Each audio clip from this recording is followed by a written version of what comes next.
이제 빌립보서를 좀 읽고자 합니다. 이 빌립보서를 좀 다 읽으면 내년 초부터는 소요리 문답을 다시 좀 강해하려고 합니다. 그러니까 빌립보서를 좀 읽고 그렇게 진행하도록 하겠습니다. 빌립보서는 당연히 바울 선생님께서 빌립보 교회 성도들에게 쓴 편지입니다. 편지.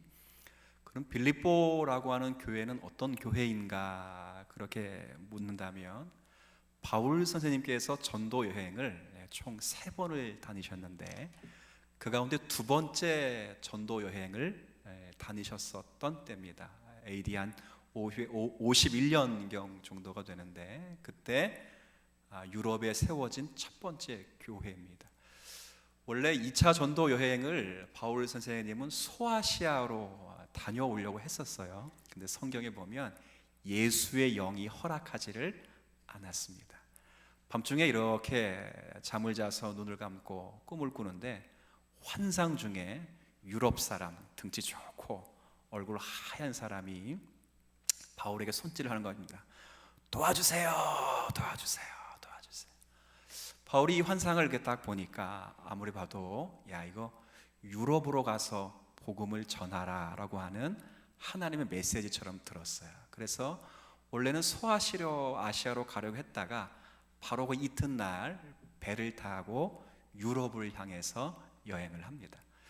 그 유럽의 첫발을 내디딘 그 성읍이 바로 빌립보라고 하는 성읍이에요. 그러니까 바로 해안가 옆에 있는 빌립보 지방을 이제 선교하게 됐는데 여기 빌립보서에 하는 에피소드를 읽으면 사도행전 16장 이후 쭉 읽어보면 참 여러 가지 에피소드가 있는데 얼마나 감사한지 딱 이렇게 해안가를 거닐면서 첫 번째 만난 복음 전도자의 대상이 여러분은 아시는 분이에요. 자주장사 누가 있어요? 루디아라고 하는 여인이 아마 무역 어떤 공산물을 가지고 왔다 갔다 하다가 해변가에서 바울을 딱 만난 겁니다. 바울이 가만히 있었겠어요? 복음을 전했죠. 예수가 그리스도이십니다. 근데 하나님께서 그 여인의 마음을 열어주셔서 그 여인이 예수를 믿게 되어서 빌립보 교회가 그 자주장사 루디아에로부터 이 빌립보 교회가 생겨나기 시작했습니다.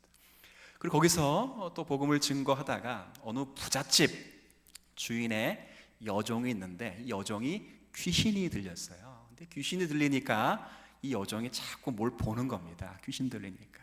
근데 놀랍게도 그 귀신이 미래의 일을 잘 맞춰요. 그러다 보니까 그 주인이 그 여종을 데리고 뭘 했겠어요? 돗자리를 하나 깔았죠. 그렇죠? 돈을 많이 버는 겁니다. 그때 바울이 가만히 있겠어요? 여종을 안수해서 귀신을 쫓아냈습니다. 당연히 주인은 화가 났죠. 이런저런 일로 바울을 고소해서 결국 바울이 빌립보 감옥에 갇히게 되는 일이 있어요. 그러면서 이렇게 보면 전 제일 인상 깊은 빌립보 지역의 사역 가운데 하나가 바울과 실라가 빌립보 감옥에 갇혀서 밤새도록 뭘 했냐면 혹시 뭘 했는지 기억나세요? 바울과 실라가 밤새도록 성경에 있죠. 찬양을 했습니다. 근데 그 찬양과 기도를 하는 중에 갑자기 그 빌립보 성에 지진이 일어났죠. 지진이 일어나다 보니까 이제 감옥의 문이 확 하고 옥토가 흔들려서 열리는 거예요. 모든 죄수들이 일제히 집으로 하고 막 도망갔을 거 아니에요. 근데 유독 도망가지 않은 사람이 있어요. 누가 도망가지 않았겠습니까? 바울이 안 도망갔어요. 이게 간수가 보니까 좀 희한한 사람이잖아요. 어차피 나 죽고 쟤도 보니까 희한한 사람이니까 물어본 거예요. 나 어차피 죽을 것 같은데 뭘 해야 구원을 받냐고. 보니까 당신 때문에 이거 옥토에 지진 난 것 같은데 뭘 해야 구원받습니까? 라고 물어보자 바울이 멋있는 말을 했죠. 한번 같이 할까요? 시작! 주 예수를 믿으라. 그리하면 너와 내 집이 구원을 얻으리라. 믿으십니까? 이 얘기를 딱 하니까 간수가 갑자기 놀랐어요. 주 예수. 그래서 바울을 집으로 모시고 바울의 설교를 들으니까 어린아이부터 시작해서 모든 집안 사람이 하나님을 믿음에, 성경의 표현입니다. 그들이 심히 기뻐하였더라. 이게 빌립보예요. 그로부터 10년이 지났습니다. 10년이 지나고 바울은 다른 지역에서 복음을 증거하다가 이제는 빌립보 감옥이 아니라 로마 감옥에 갇혀 있습니다. 그리고 빌립보로부터 온 소식을 듣고 빌립보 교회를 권면하기 위해서 편지를 씁니다. 분명히 자신은 감옥 안에 있는데 이 빌립보 교회 성도를 생각할 때마다 드는 느낌은 아까 제가 그 감정 하나 얘기했죠. 힘이 했잖아요. 하나님을 믿으니 힘이, 사도행전 표현이 힘이 기뻤더라. 빌립보 교회를 생각하면 바울이 항상 드는 생각 뭐가 있어요? 기쁨이에요. 기쁨. 빌립보서를 유난히 읽어보면 가장 많이 나타나는 명사가 기쁨이라는 단어예요. 기쁨, 기쁨, 기쁨, 기쁨, 기쁨. 하나님이 자기 백성을 찾으시는 그 기쁨, 하나님이 그 백성을 부르시는 그 기쁨, 본인이 감옥에 갇혔어도 자기 백성을 구원해내시는 하나님의 놀라운 구원 사역 때문에 기쁨이에요. 빌립보서는 그 기쁨으로 편지를 쓰고 있는 찰나에 오늘 저와 여러분이 읽은 1절과 2절의 말씀은 인사말 시작하는 부분입니다. 이 기쁨의 편지를 시작하는 인사말의 1절은 편지를 쓰는 발신자가 누구인가 하는 것과 이 편지를 받고 있는 수신자가 누구인가 하는 거예요. 사도 바울은 감옥에 있기 때문에 비록 본인이 글을 쓸 수가 없어서 대필하는 디모데가 대필을 하고 바울이 구두로 편지를 쓰고 받는 사람은 빌립보 안에 있는 모든 성도들과 감독들과 그리고 집사들에게 편지한다. 수신자와 발신자. 그리고 2절은 그 수신자들에게 발신자로서 은혜와 평강이 그리스도 예수 안에서 함께 하시기를 원합니다. 이렇게 인사를 하는 내용을 저와 여러분이 읽었어요. 여기서 오늘 몇 가지를 제가 여러분과 함께 생각을 하고 오늘 한국교회뿐만 아니라 우리 교회에게 유념하여 주실 말씀이 무엇인가를 잠깐 생각하도록 하겠습니다. 저는 이 1절과 2절 말씀을 유심히 읽으면서 저의 마음에 그리고 성경적 제 지식 안에 들어온 가장 중요한 표현 가운데 하나가 있습니다. 이게 뭐냐면 예수 그리스도 안에서, 그리스도 예수 안에서 이런 표현이 있습니다. 1절 여러분 한번 읽어주세요. 시작.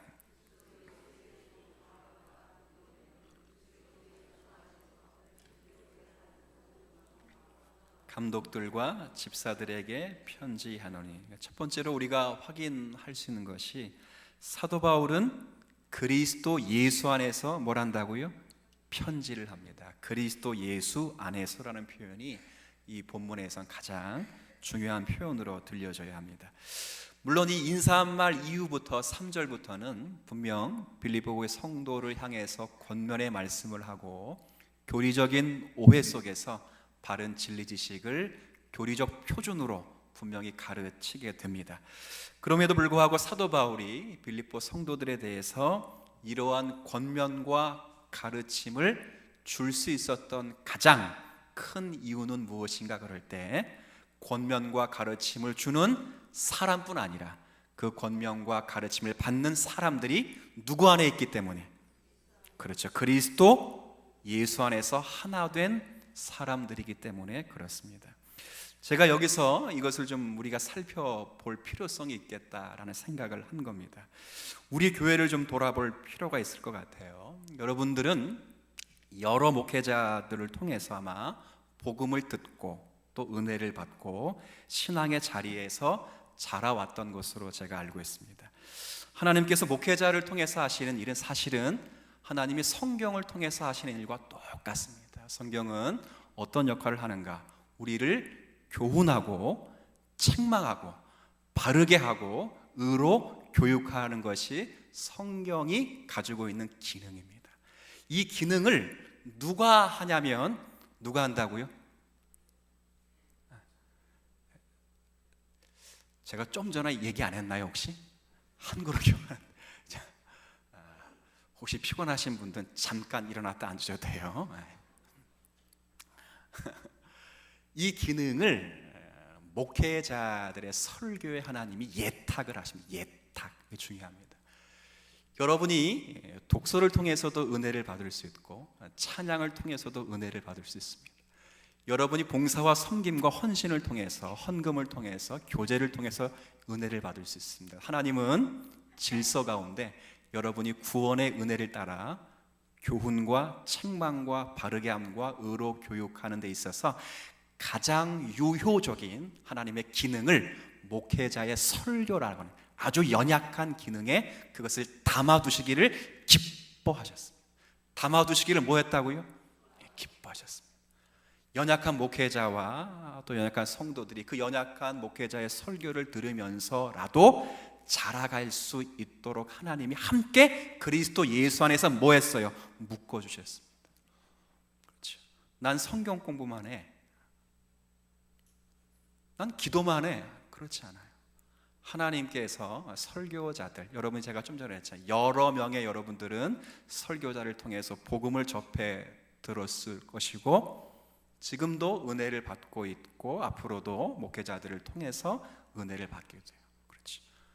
이건 하나님이 그렇게 하시기를 기뻐하신 통로입니다. 그래서 우리가 좀 생각해야 될 것은 뭐냐면 때론 그렇게 해서 목회자의 설교를 통해서 부족하지만 위로할 수 있고 격려할 수 있지만 책망할 수 있고 그리고 또 이렇게 따끔하게 교훈을 줄 수도 있습니다. 그렇지만 그런 책망과 따끔한 그런 교훈일지라도 순종과 감사함으로 받을 수 있는 이유는 딱 하나예요. 우리가 다 그리스도 예수 그다음 안에 있기 때문에. 그렇죠. 말씀 아주 잘하셨습니다. 한 교회가 제가 이제 생각할 때 한 교회가 얼마나 바른 진리의 교훈으로 조직된 터 위에 서 있다는 것을 가늠할 수 있는가 그럴 때 한 가지만 보면 됩니다. 뭘 보면 되냐면 기존 목회자가 사라지고 다른 목회자가 그 부임주에 올 때 어떤 현상이 나타나는가가 그 교회가 바른 교훈에 서 있는가 그렇지 않은가가 가늠하게 됩니다. 교회마다 겪는 어려움이 뭔지 아세요? 이런 어려움입니다. 예를 들어 저희 목회자뿐만 아니라 교회도 그럴 수 있어요. 1년 동안 총회장을 하고 1년 동안 전도회 회장을 하고 부서장을 했어요. 그럼 1년직이니까 그 사람이 내려놓고 다음 분이 총회장이 되거나 부서장이 되면 만약에 나는 전 사람보다 더 잘해야 되겠다는 마음을 갖는 것까진 좋은데 그 갖는 마음 때문에 난 저 사람과 틀려 차별화돼 있어 라고 생각해서는 안 됩니다. 한국 교회가 가장 무너지는 것이 그겁니다. 선임 목회자와 후임 목회자가 걷는 결정, 후임 목회자는 그 전에 했던 선임 목회자 난 달라 하면서 전부 뒤집어 엎는 거 큰 위험입니다. 우리나라, 저도 역사 공부를 했기 때문에 우리나라 역사를 무슨 역사를 하냐면 제가 알려드릴게요. 따라해 보세요. 우리나라 역사는 무슨 역사냐면 한번 따라하세요. 무덤의 역사. 왜 무덤의 역사일까요? 그렇죠. 왕조가 바뀌면 가치 없습니다. 싸그리 죽여, 싸그리. 근데 유럽을 여행해 보시면 아시겠지만 전쟁 나도 그 성이 고성이면 그쪽에서 포화를 쏘지 않습니다. 보전해야 되거든요. 우리나라는 그렇잖아요. 왕조만 바뀌면 그 전에 왕들이 갖고 있었던 모든 업적들을 싸그리. 근데 뭐는 못 없애요?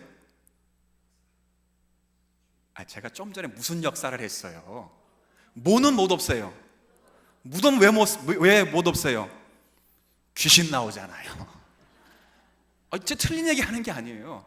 여러분 나중에 공주 가면 무령왕릉이 있어요. 무령왕릉은 참 공교롭게도 현대에 발견된 왕릉인데요.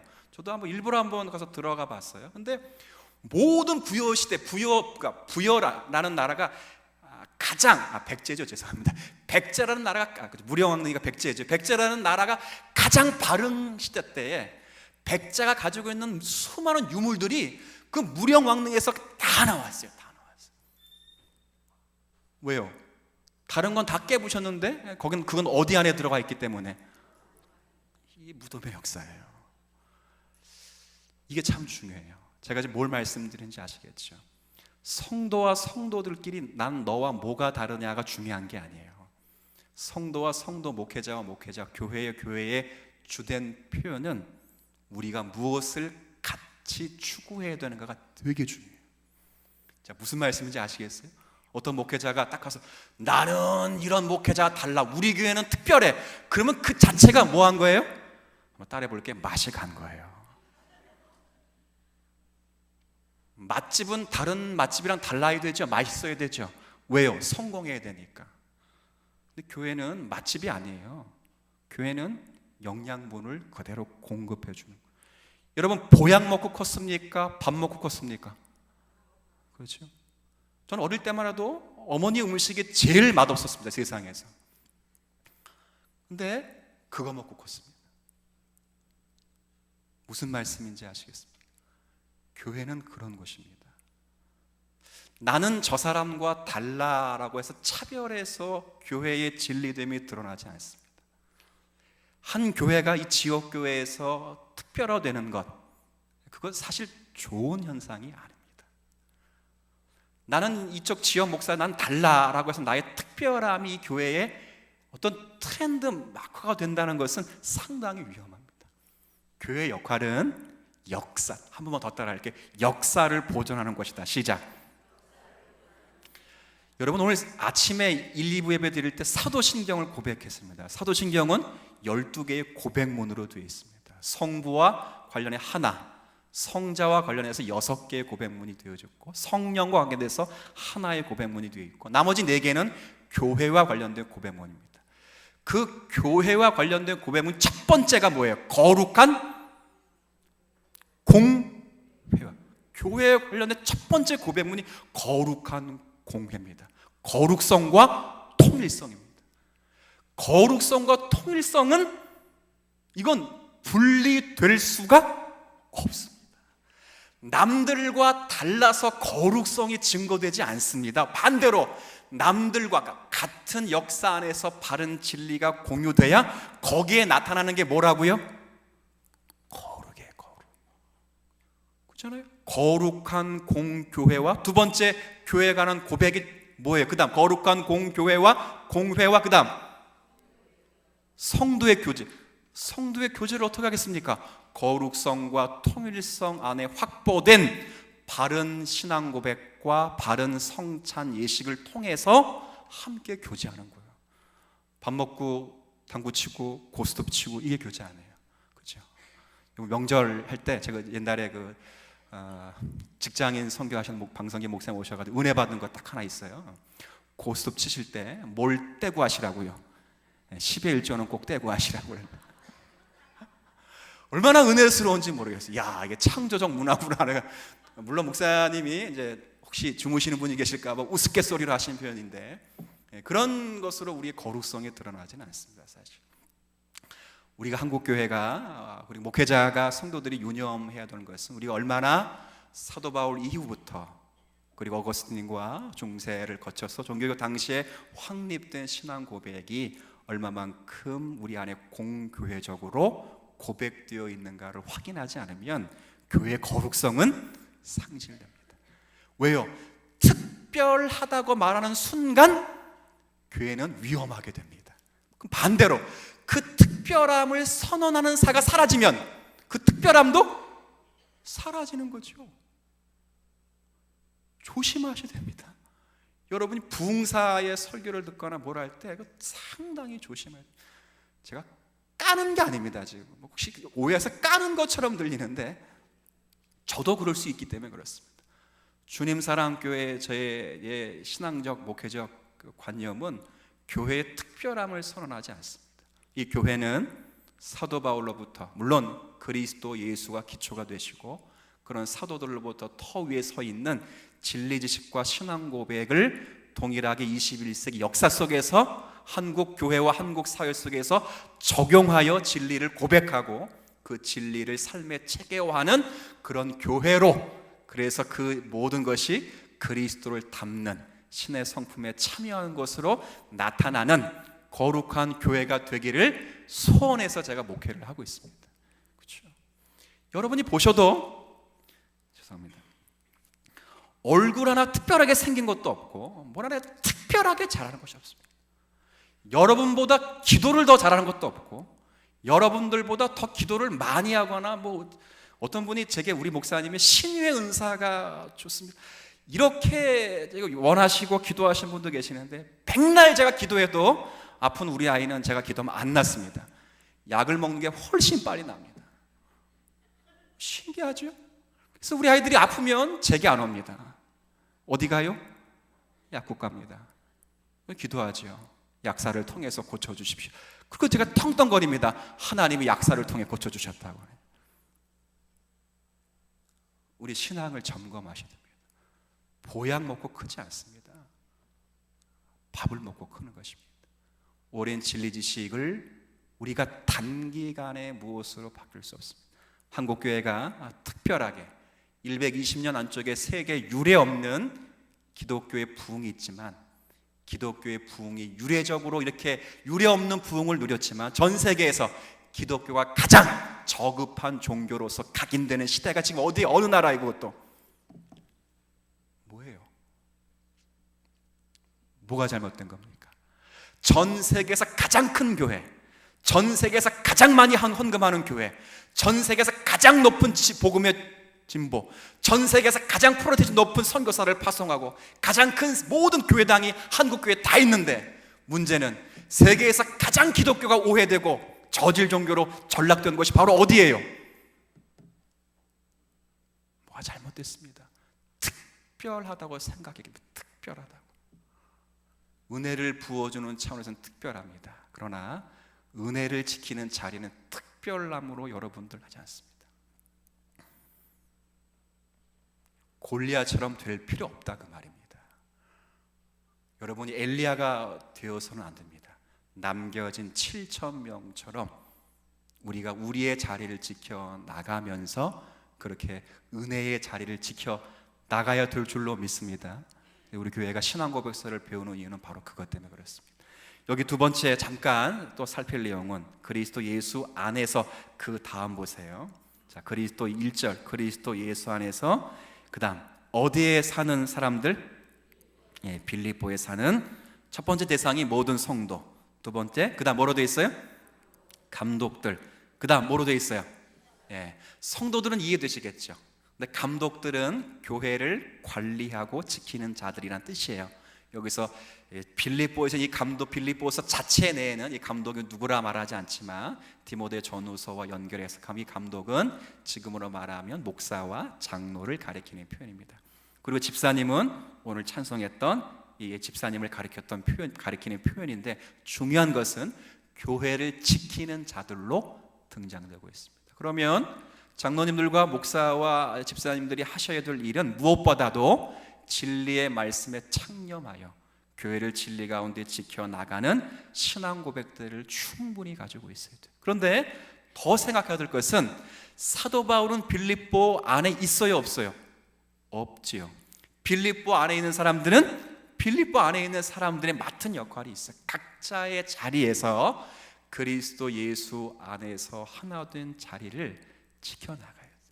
저의 역할과 장로님의 역할이 같은 것이 있고 다른 것이 있는 것처럼, 여러분들이 여러분의 위치가 같은 자리일 수 있으나, 그러나 각기 여러분에게 맡겨진 삶의 질서와 자리가 있는 그 자리에서 우리가 무엇을 가지고 하나님 앞에서 쓰임받아야 될 것인가에 대한 이해는 성경이 우리에게 충분히 그리고 엄밀하게 이야기하기 때문에 늘 여기서 창념하여 이 진리 지식 가운데 우리가 살아가지 않으면 안 돼요. 그런 다음에 2절 한번 여러분 읽어보시면 세 번째 내용 가운데 여기 축복 선언을 이렇게 하고 있습니다. 2절 여러분 한번 읽어주시죠. 시작.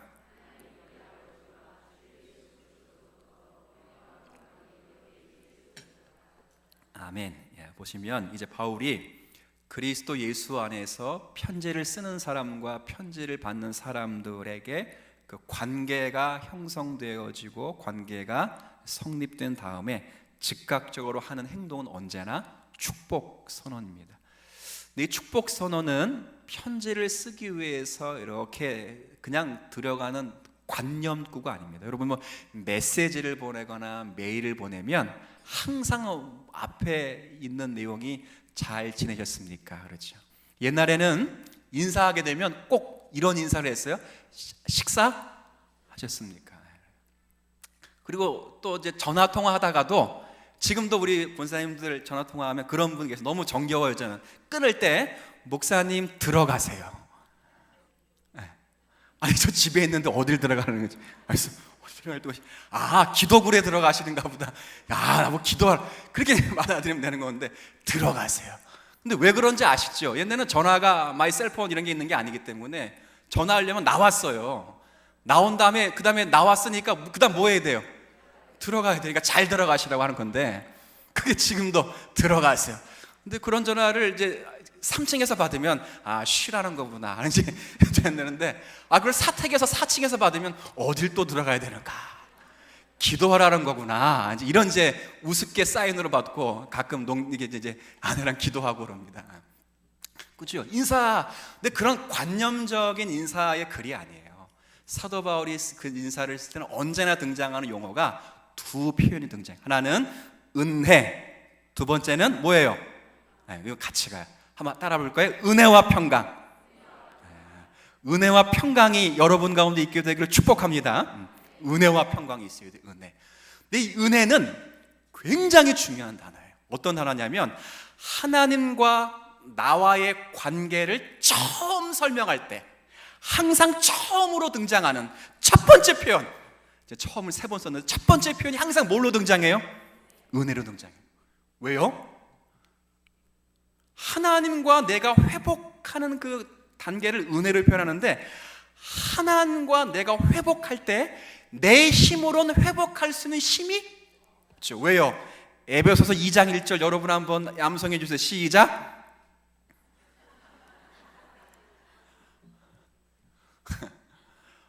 허물과 죄로 죽었다.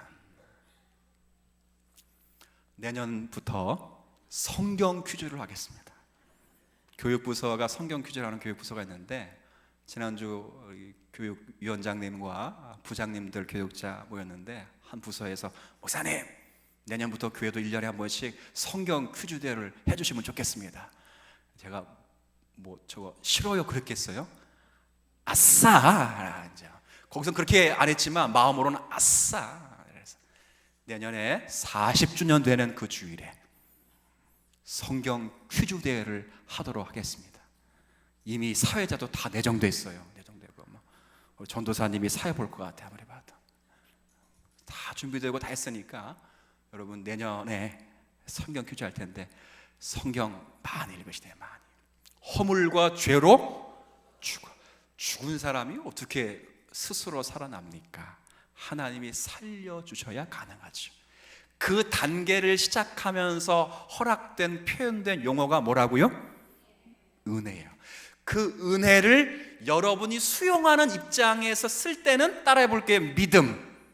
그렇죠. 오이 누구야? 잘했어. 그래요.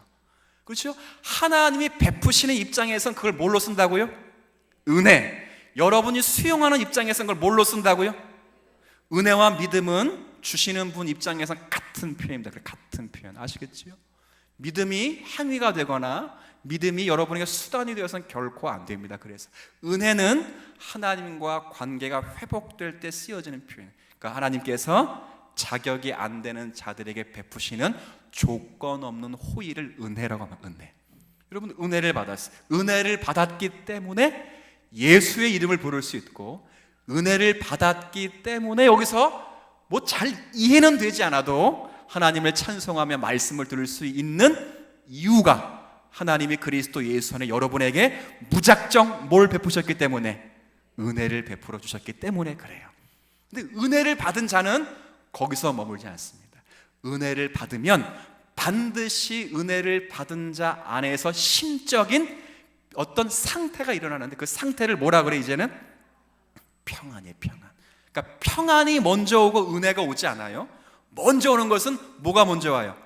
은혜. 은혜와 평안 이렇게 말하지 평안과 은혜라고 말하는 사람들은 없어요. 은혜가 찾아오면 그 은혜의 관계를 회복된 저희들에게 찾아온 것은 뭐가 찾아와요? 평안이요. 그럼 물어보지요. 결국 평안할 수 있는 사람들은 하나님께로부터 뭘 받았다고 하는 사람들이 은혜를 받아요. 은혜. 제가 오전 설교에 그렇게 말씀드렸죠.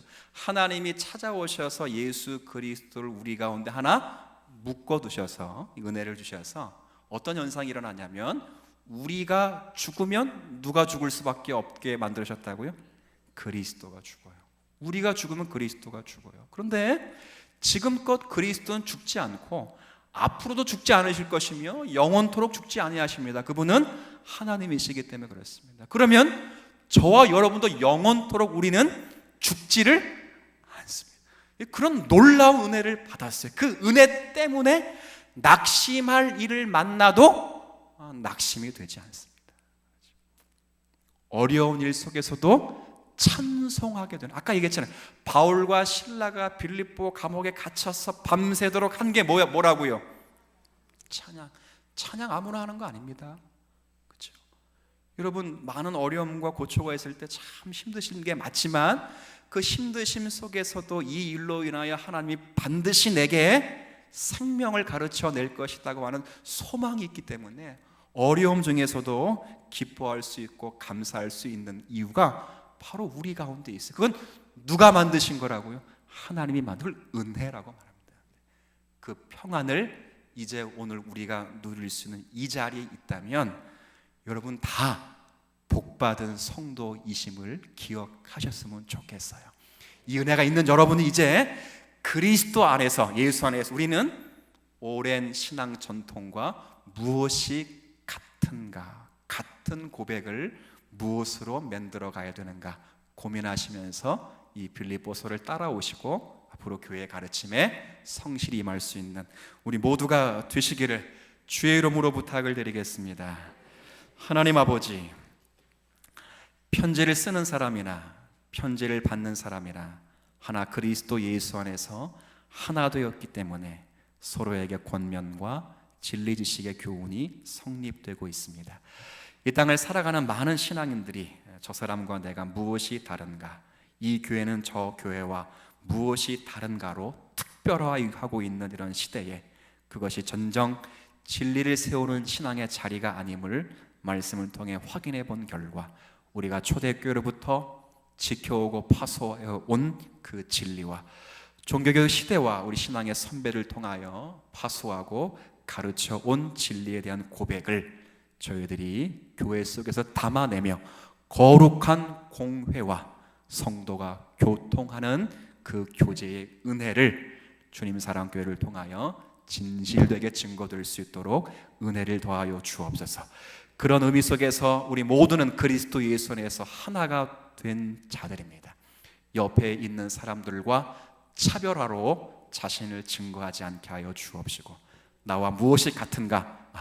그리스도 예수 안에 있구나 라는 마음으로 진리로 그들을 격려하며 진리 안에서 축복하며 기도하며 위로하며 교회를 세워가는 저희들 되게 하여 주옵소서.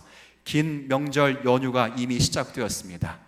오가는 발걸음 안전하게 하여 주옵시고 즐겁고 행복한 명절 되게 하실 뿐만 아니라 이 기회를 통하여 성도의 존귀함이 가족 가운데 증거될 수 있게 하여 주옵시고, 오랜만에 만난 자녀들 그리고 신앙의 선진들 서로 위로받게 하여 주옵시고, 그리스도의 복음 또한 편만히 임할 수 있는 명절이 되게 하여 주옵소서. 소외된 계층들을 위로하여 주옵시고, 아무도 혹 찾아오지 않는 그런 냉혹한 현실 속에 있을지라도 이미 주님이 찾아가 계시고 은혜를 주셔서 또 그 명절로 인하여 지나친 상처가 아니라 마음의 위로를 잘 느끼게 하여 주시고, 교회 또한 이런 연약한 들을 위하여 기도하고 세워가는 일 기쁨으로 감당하도록 저희들에게 성령의 은혜를 더하여 주옵소서. 주 예수 그리스도의 은혜와 아버지 하나님의 크신 사랑과 성령님의 위로하심이 함께 예배한 모든 성도들의 머리 위에와 가정과 교회 위에 이제로부터 영원까지 함께 하시기를 축원하옵나이다. 아멘.